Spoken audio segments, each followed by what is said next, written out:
ഇത് കണ്ടോ, ശരിക്കും മഞ്ഞ് പെയ്ത് കാറ്റും മഞ്ഞും ഒക്കെ ഉള്ള ഒരു രാത്രി കഴിഞ്ഞിട്ട് രാവിലെ ഞാൻ കോഴികളുടെ അടുത്തും ആടിൻ്റെ അടുത്തും വരുമ്പോൾ ഉള്ള കാഴ്ചയാണിത്. മഞ്ഞിങ്ങനെ കൂടി കിടക്കുകയാണ്. ഇനി ഇതെല്ലാം വൃത്തിയാക്കി കഴിഞ്ഞാലേ ഇവരെയൊക്കെ തുറന്നു വിടാൻ പറ്റൂ. പക്ഷേ അപ്പോഴത്തേക്കും നമ്മുടെ കൈയൊക്കെ മരവിക്കും കേട്ടോ.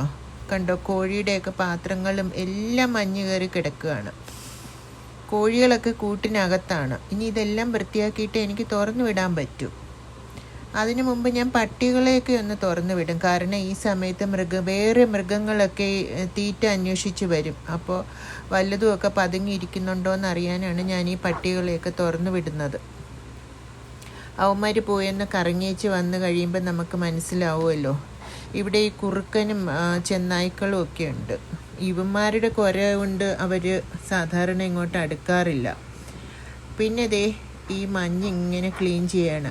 ഈ മഞ്ഞിങ്ങനെ കിടക്കുന്നുണ്ട് മരുഭൂമിയുടെ വേറൊരു വേർഷൻ അതാണ്.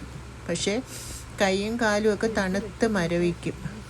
ആടിൻ്റെ കൂട്ടിലെ പുല്ലിലെല്ലാം മഞ്ഞ് കയറി കിടക്കുകയാണ്. ഇതൊക്കെ കാണുമ്പോൾ വിഷമം തോന്നും.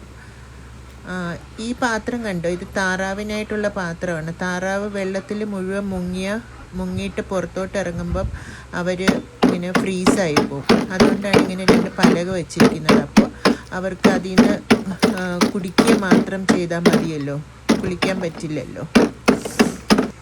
കോഴികളൊക്കെ ഇങ്ങനെ ആ ഷെഡിനകത്ത് അങ്ങനെ നിൽക്കുകയുള്ളൂ, മഞ്ഞിലോട്ടൊന്നും അങ്ങനെ ഇറങ്ങില്ല. കുഞ്ഞനാടുകളൊക്കെ കളിക്കാനായിട്ട് ഇറങ്ങിയിട്ടുണ്ട്. ടർക്കിയും പതുക്കെ പുറത്തോട്ടൊക്കെ ഒന്ന് ഇറങ്ങി നോക്കുന്നുണ്ട്.